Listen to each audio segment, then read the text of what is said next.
Waonyeshi kama kuna kitu anataka. Sasa tukisema tushasema, lakini hatua hii kwa kusema kweli tushakuwa tunaharimbana, kusema kweli. Hali yetu sio mzuri. Kama kuna shida basi waende kurekebisha hizo shida. Mateso wanayotupa ni makubwa, tushateseka sana. Na tushatukanana wenyewe kwa wenyewe, tunakashifiana wenyewe kwa wenyewe. Lakini watu bado hatukome, tunakuja sababu ina ndo timu yetu. Hebu waonee huruma basi wa mashabiki ambao wanakuja uwanjani. Watulipe kile ambacho kinachohitajika, na kulipa kwetu sisi ni kupata matokeo kwenye uwanja. Sasa tunakuja wachezaji waoneshe kama kuna kitu wanataka. Leo Mtibwa ameonekana wao ndo wana survive kuliko Simba. Sioni kama tunaweza tukafanyikiwa, sioni. Mtibwa alikuwa bora leo kuliko Simba. Sasa tumeona. Kila mtu kaona. Haina haja kusema. Tumeona alivyocheza. Wachezaji wetu wanaonekana kama vile wamechoka, hawapo kabisa. Kwa nini? Wachezaji wanalipwa kila kitu, lakini hatuoni kama kuna kitu anaonesha. Ni kama Albadiri haijaleta matunda. Albadiri hajasomwa sababu timu icheze. Albadiri haijasomwa kwa sababu timu icheze. Albadiri imesomwa kwa wale wanaotufanyia vijicho vya ovyo na kufanya mabaya. Kwa hiyo uwanjani haihusiani na iko kisomo. Lakini wachezaji hawaonyeshi kama kuna kitu wanataka. Sasa sijui shida yao ni nini. Lakini kwa kusema kweli wanatuumiza na tunaumia nafsi zetu. Ilipaswa pia Albadiri wakute wachezaji kama hawa wanania ovu na Simba. Sasa hiyo katika kisomo sisi tumeshtakia. Kama kuna mtu anatuhujumu hilo la kwake yetu tutajua baadaye. Hiyo tunamwachia Mungu. Mimi siwezi kusema mimi sio Mungu na wala sijui. Lakini niseme tu wachezaji wanatuumiza. Nafsi zetu zinaumia. Wanahitaji tunachokitaka, tunakuja kusupport. Leo maneno ya kashfa mengi yamesemwa, watu tusiende, waraka umetembezwa, watu wasiende uwanjani. Umeona watu wamekuja kwenda jua, watu wamekaa juani.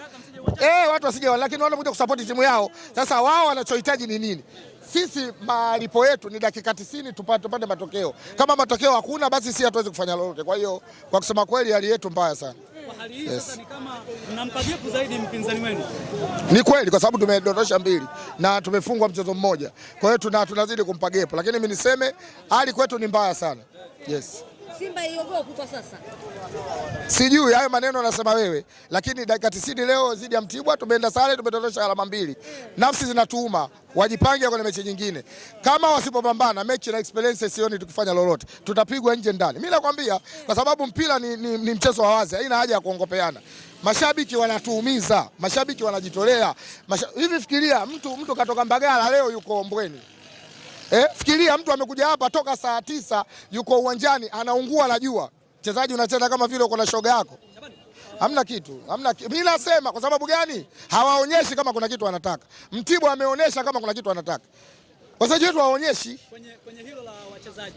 Nadhani ni aidha wachezaji hawana hadhi ya kuchezea Simba kwa maana bado hawajafikia ile uwezo wa kuitumikia Neema. Wanayo hadhi, wachezaji wetu wana hadhi. Ila kama wana kitu chochote wanatuumiza mashabiki. Kwa sababu wachezaji wetu ni bora. Leo kama mchezaji wetu alokaa benchi akaenda timu nyingine anakuwa lulu. Kwa sababu gani wachezaji wale wanaoanza wasifanye vizuri? Angalia wachezaji walokuwa benchi wote lakini kwenye timu zingine lulu. Sawa. Leo Jona kakaa miaka 4 kwetu lakini kwenye timu nyingine Kasamilo. Sasa wachezaji bora tunao lakini mbona waonyeshi? Sisi tunawaonyesha. Leo tuliokuja huku wote tumeonekana wandazimu. Lakini tumekuja kusupport. Wao wanatulipa nini sisi? Sisi tunachohitaji malipo yetu. Dakika 90 tupate pointi 3. Hatutaki chochote. Haya, watu wanatoka wanalia. Faida hapo iko wapi?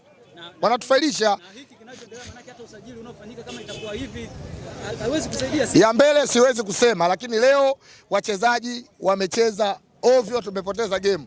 Hata mechi zidi ya Azam Zanzibar wamecheza ovyo. Kama kuna shida, management imesajili kocha wa viungo, imesajili mwalimu mwingine, ina kila kitu ndani. Wakae na hawa watu, watusafishe roho zetu, tunaumia. Tunatukanana wenyewe.